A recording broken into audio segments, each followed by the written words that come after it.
Hi everyone, this is Brian Dineros, and today we'll be discussing vector analysis. In particular, we'll be discussing components of a vector and the unit vector. Doon sa last meeting natin, we have introduced you to the topic of electromagnetics and the use of vector analysis in the study of electromagnetics. So ngayon, we'll go into the details naman ng vector analysis. In particular, components of a vector and the unit vector for this presentation. So let's start. As an introduction, let me define vector algebra. Vector algebra is a set of rules that apply to vector quantities. So, same lang din yan ng linear algebra. Okay? Pero, yung vector algebra is a set of rules that apply to vector quantities. So, marami tayong makikita ganitong illustrations of the subject. So, be familiar with them. As a background, yung vector analysis, of which vector algebra is a subset, na-develop yan simultaneously and independently by Josiah Willard-Gibbs and Oliver Heaviside in 1881 for the express purpose of describing electromagnetics. So, sila yung pioneers ng vector analysis for the purpose of electromagnetics. Okay? So, let us differentiate naman yung scalar quantities and vector quantities. Ano ba yung pinagkaiba nila? Okay. So, as a quantity is said to be a scalar if it has only a magnitude at any location in space for a given time.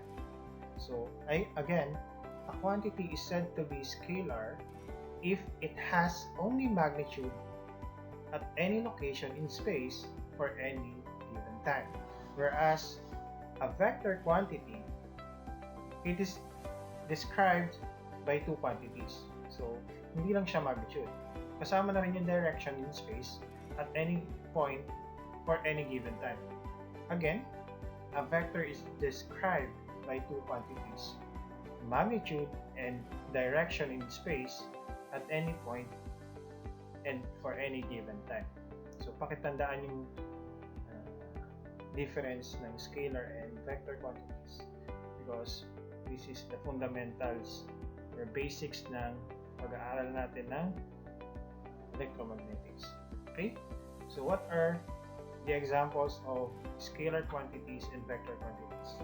Very obvious examples ng scalar quantities are mass, length, distance, speed, power, energy and work, temperature, pressure in gases, and volume. So, ito yung mga example ng scalar quantities.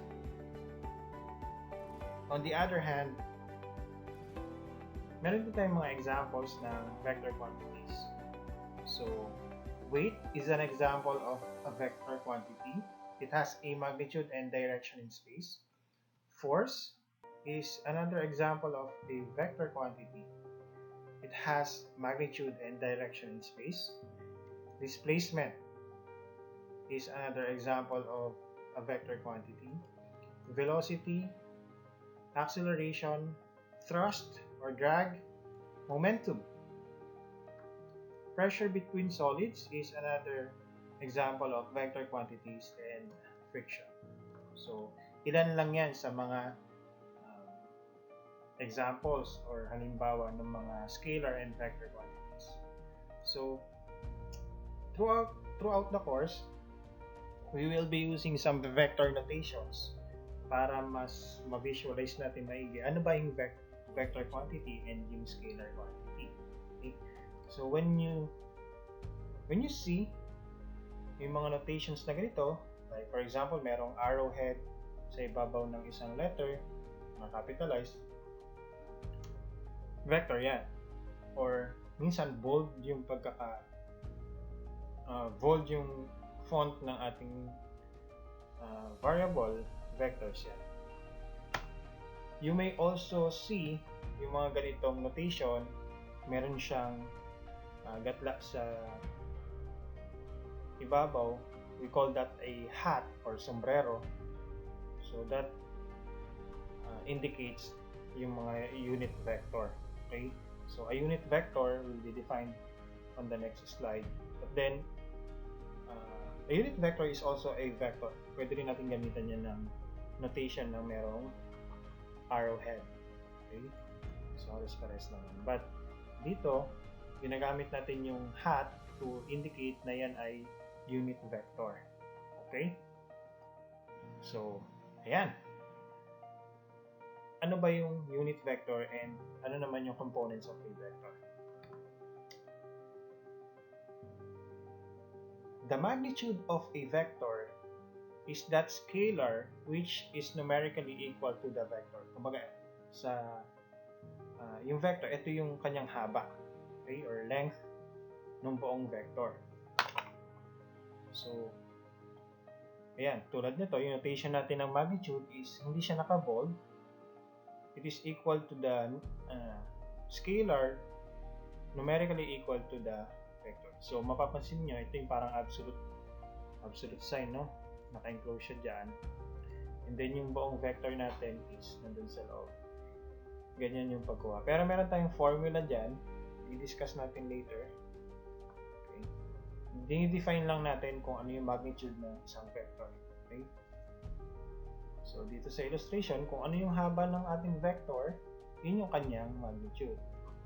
Whereas, a unit vector, a hat, ito yan, is a vector of magnitude 1. So, yung kanyang magnitude is 1 in the direction of A. So, anong silbi ng unit vector? A unit vector describes the direction ng ating vector. So, without with disregard dun sa magnitude. Ang pinapakita lang niya is kung saan naka-point sa space yung ating vector. So, yun yung kanyang importance ng unit vector. It describes the dimension or the direction ng ating vector without knowing yung magnitude. Okay? So, pwede kasing magkakaiba-iba yung magnitude pero nasa parallel vectors. So, iisa yung kanilang unit vector pagka ganun. Ang unit vector naman can be solved by dividing yung ating vector dun sa kanyang magnitude para maging dimensionless or maging 1 yung kanyang mga para maging 1 yung kanyang coefficients. Okay? So, pakitandaan yan. Next, let's try to illustrate yung concepts ng unit vector and components of a vector through an example. So, a vehicle moving at a velocity v on a road that runs southeast to northwest has two equal velocity components, one in the north direction and one in the west direction. So, meron daw tayong vehicle na tumatakbo with the velocity v sa gitna ng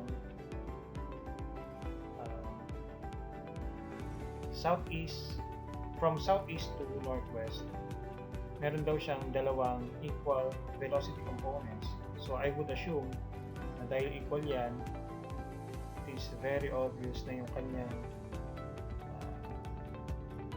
position is at 45 degrees ng north and west, right? So, kitang-kita naman dito yan sa ating illustration. Okay? So, we can define or represent yung ating vector v with its components. Okay? So, ibig sabihin, yung vector v natin is the sum ng kanyang vector components. So, the first component, syempre yung nasa north. Yan, meron tayong velocity components na nandyan. And then, ang sabi din, meron din tayong velocity components na nasa west.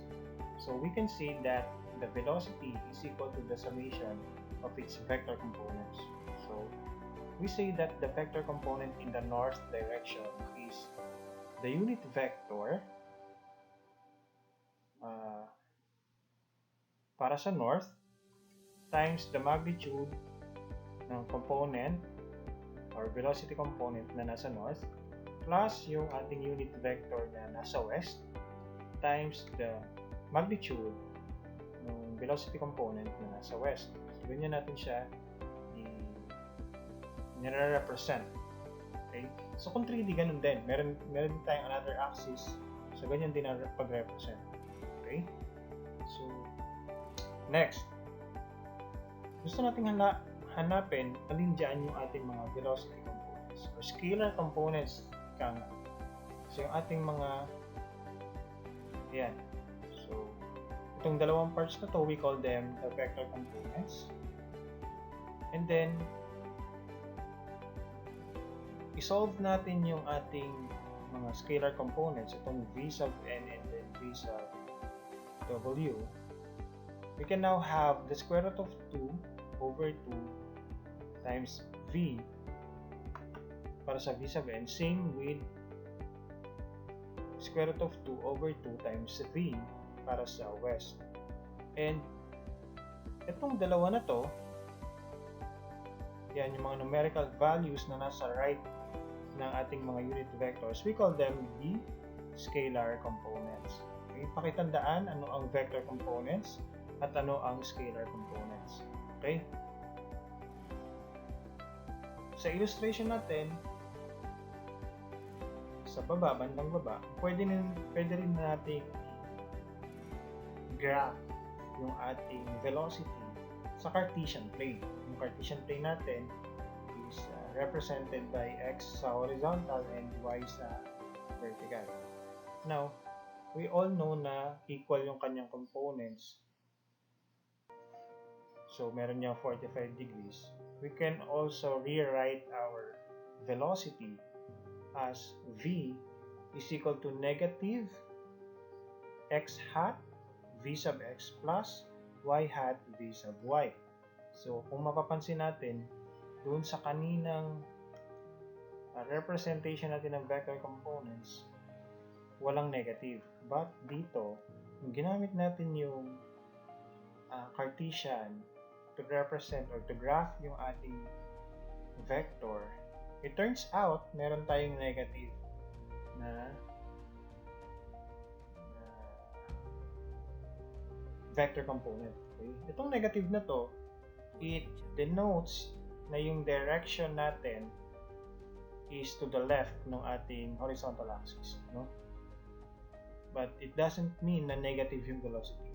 Okay, so it only means na nasa left siya ng ating Cartesian plane. Okay, so the question might be, bakit nung ginamit natin north, east, west, and south, wala tayong negative components? So, pag mga ganyan, wala talaga tayong negative components dyan dahil hindi natin malalaman kung sino dyan yung talagang negative. Well, kung lilipat natin sa Cartesian plane, we now have a reference or a rule na pagka to the left ng x or ng origin, that is considered negative, and below yung ating origin, that is also considered negative sa y.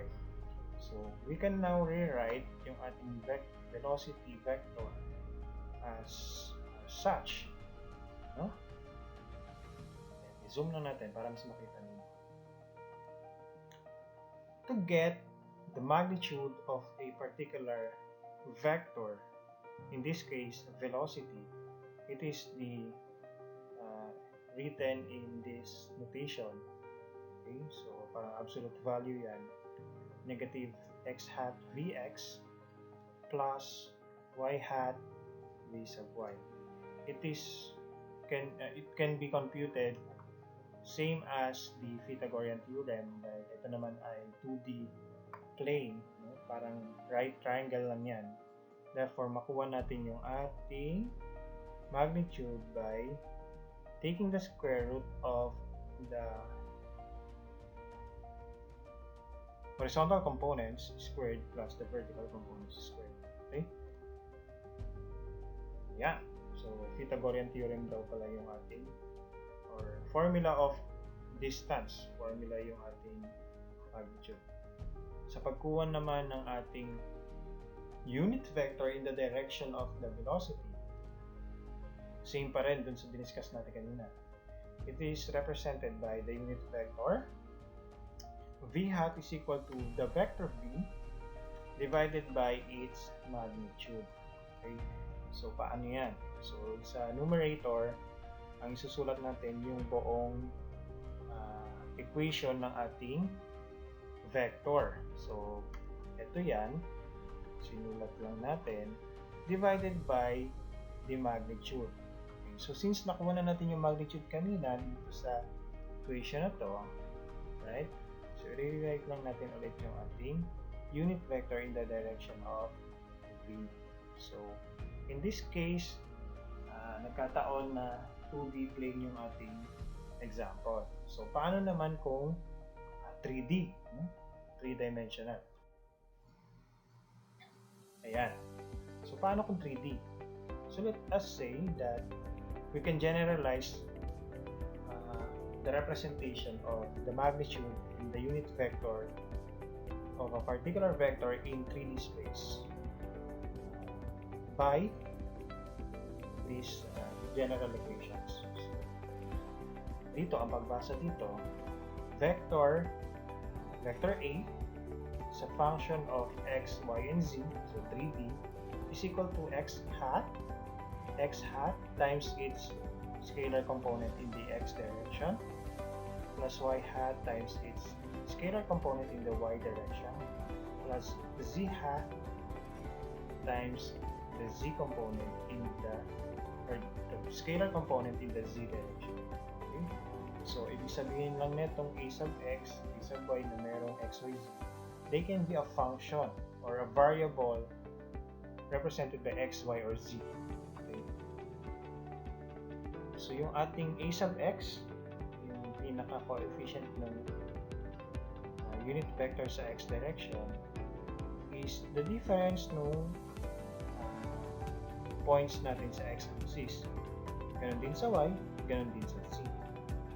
So, therefore, yung ating magnitude can be computed using the length formula in getting the length. That is, magnitude is equal to the square root of the sum of the squares ng ating scalar components. Okay, the sum of the squares, then kunin natin yung square root. Okay?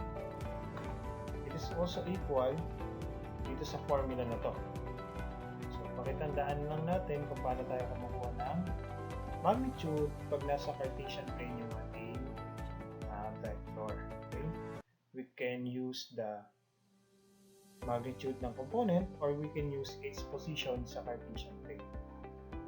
Kaya meron tayong choices. So, how do we get the unit vector in the direction of this particular vector A? So, in general, same pa rin. Okay? The unit vector A is equal to the vector, okay, kung ano man yung vector na yan, divided by its magnitude. So, pag kukuha ka ng unit vector, it is important to get the magnitude first bago mo siya gagamitin sa unit vector. Okay? So, yan. The result of a unit vector is another vector. So, pag kukuha kayo ng unit vector, siguraduhin nyo na yan ay vector quantity. Ayan. So, dito, sa last equation natin, per coefficient, dinidivide lang natin dun sa ating magnitude. So, para makuha natin yung unit vector of A in the direction of A. So, yan. Pakitandaan na lang itong particular slide na to. You will use this in your problem sets. Okay? So, next, we have here a solved problem. for you to understand or further understand yung lesson natin in components of a vector and the unit vector. So let's start. A vector is given as vector A is equal to negative x hat 5 minus x minus y hat times 3x plus 2 plus z hat. Calculate the scalar components of the vector in the x, y, and z direction. B. Calculate the length of the vector. C. The unit vector in the direction of A. So lahat ng pinapahanap sa atin were already discussed earlier sa ating presentation. So uulitin lang natin yung steps kung paano natin na-derive yung ating mga formulas. Okay? So let's start with letter A. The scalar components of vector in the x, y, and z. So when we say scalar components, ito yung mga numerical values sa tabi ng ating mga unit vectors. Okay? So, yung formula natin is the vector is represented by its vector components along with its scalar components, di ba? So, just as to refresh you kung paano natin nakuha kanina yung mga scalar components, ganyan siya. Therefore, dito sa ating given vector, ano yung ating scalar components? Yung 5 or negative 5 is the scalar component ng x direction. Then the negative 3x plus 2 is scalar component in the y direction, and the 1 is the scalar component in the z direction. Okay? So, isulat lang natin yan. Scalar components, capital A sub x is equal to negative 5. A sub y is equal to negative 3x plus 2, and a sub z is equal to 1. Kung wala kayong nakikita number dyan, it is automatic na 1 yan. Okay? So that's it. That's how to get the scalar components of vector in the x, y, and z directions. Okay, let's move on. Now, we are required to calculate the length of the vector. So, this problem is actually finding the magnitude of the vector, right? So, to get the magnitude of the vector, we use the formula na diniscuss natin kanina. So, we get the square root of the sum of squares ng ating mga scalar components na nakuha natin sa previous slide. So, lagay lang natin dyan x component, scalar component sa y, and then scalar component sa z. So, hindi naman tayo nagre-represent ng point. So, ang gagamitin nating formula is itong particular formula na to. So, sum of the squares, hindi kunin natin yung square root. Therefore, if we substitute these values dun sa ating formula, ito yung makukuha natin yung tsura niyan, ganyan. Okay, negative 5 squared plus quantity, negative quantity 3x plus 2 squared plus 1 squared. So, ang sagot natin dyan is in terms of x. Kasi meron tayong variable na x dun sa given. Therefore, yung ating magnitude is equal to the square root of 9x squared plus 12x plus 30. So, yun. Yun yung ating length ng ating vector. Okay? It's a variable in terms of x. And then, lastly, we are to find the unit vector in the direction of it. Ito, nasolve na rin natin kanina with the help of a formula. Right? The formula of a unit vector is equal to the vector divided by its magnitude. So, given naman yung ating vector, di ba? So, no problem sa ating numerator. And, nasolve na natin yung ating magnitude dun sa previous slide. That's the 9x squared, right? So, we are to substitute lang yung ating mga sagot dyan sa formula na yan. So, since yung ating a sub x is negative 5, yung ating a sub y is negative 3x plus 2, and yung ating a sub z is equal to 1. And yung ating A, or the magnitude, is already solved with 9x squared. Square root of 9x squared plus 12x plus 30. So yung ating unit vector now will be a sub x, or negative x hat, times 5, yung ating scalar component, over the square root of 9x squared plus 12x plus 30. So y naman, minus y hat times 3x plus 2 over the square root of 9x squared plus 12x plus 30. Sa z naman, dahil 1 yan, so 1 over the square root of 9x squared plus 12x plus 30. So, yan. Yan yung ating unit vector in the direction of A. So, another example, just another quick example. We have an aircraft that took off at 60-degree angle and the takeoff speed of 180 kilometers per hour in the northeast to southwest direction. We are to find the velocity of the aircraft, its direction in space, and its ground velocity. Okay? So, paano yan? So, yung una, we are to find the velocity of the aircraft. Paano yan? To illustrate yung ating problem, sabi dyan, no, meron tayong aircraft na take off yan at 60 degree. So, 60 degree from the ground. So, ito yung ating aircraft. Then meron siyang speed na 180 kilometers per hour in the northeast-southwest. We know na yung kanyang ground velocity is nasa middle yan ng south and west. So ito yan. Take note that before we solve this problem, ay convert muna natin yung 180 kilometers per hour sa meters per second. It is equivalent to 50 meters per second para SI unit. Moving on. Para sa problem na to, yung ating velocity can be described with two scalar components or two vector components. Okay? First is yung ating vertical component, yung ating v sub u.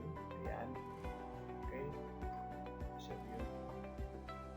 Then we also have yung ating ground component. Ito yung v sub g. Yan, yung nakalapat sa ating mapa. That's the v sub g.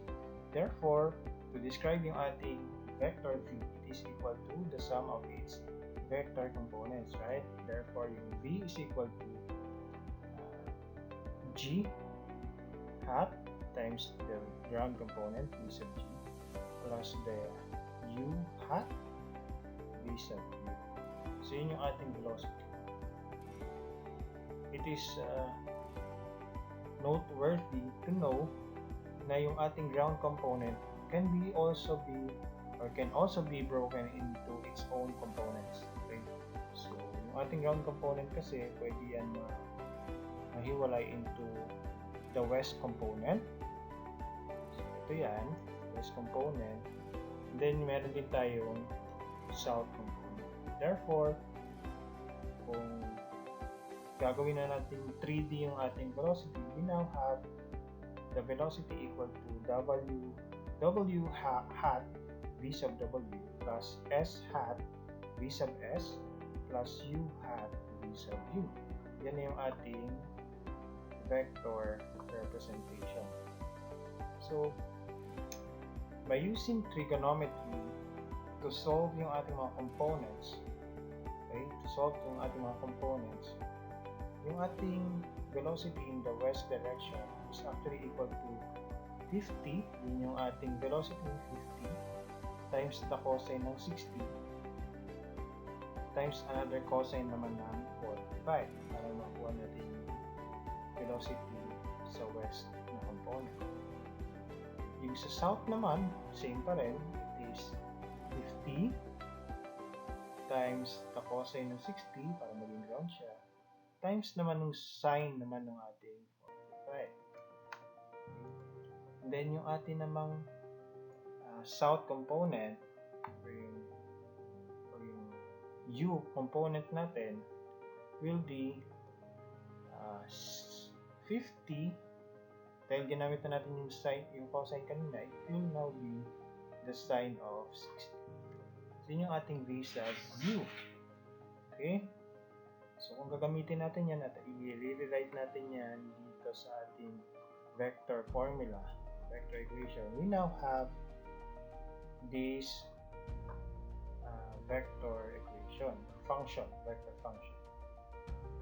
So simplifying this, we now have vector v, the velocity, equal to w hat 17.678 plus s hat 17.678 plus u hat 43.3.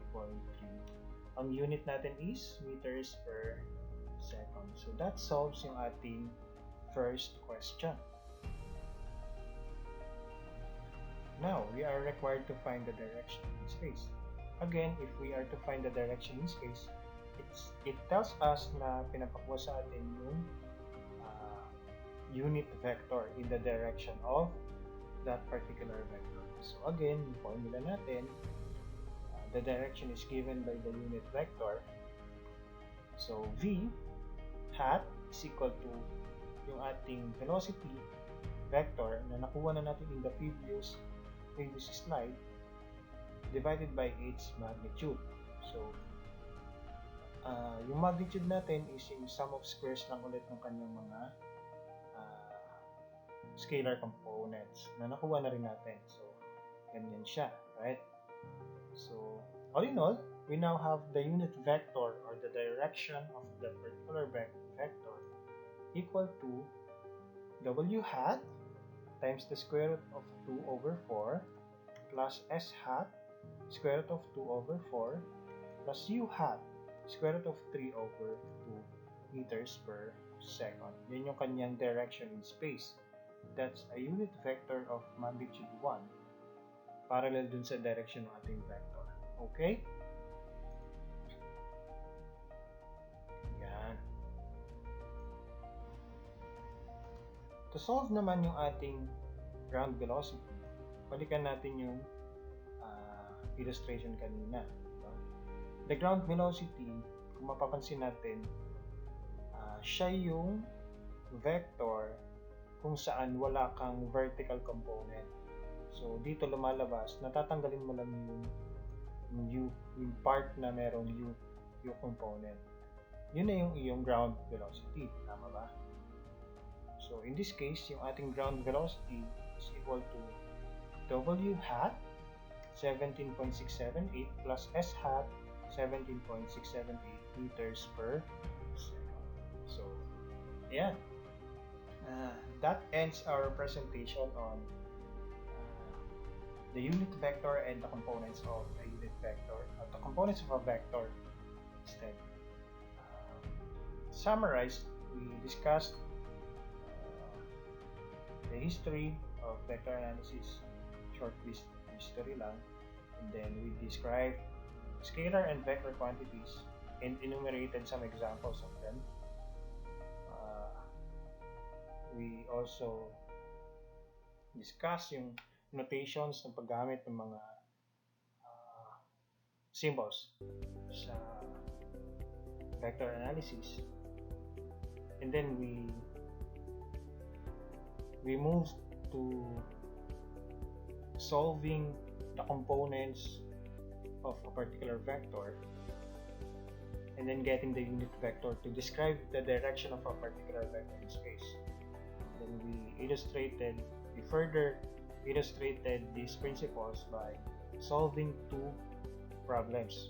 Okay, so if you have any questions, just post it in the forum part of our LMS. Okay, with that, maraming salamat and thank you for listening.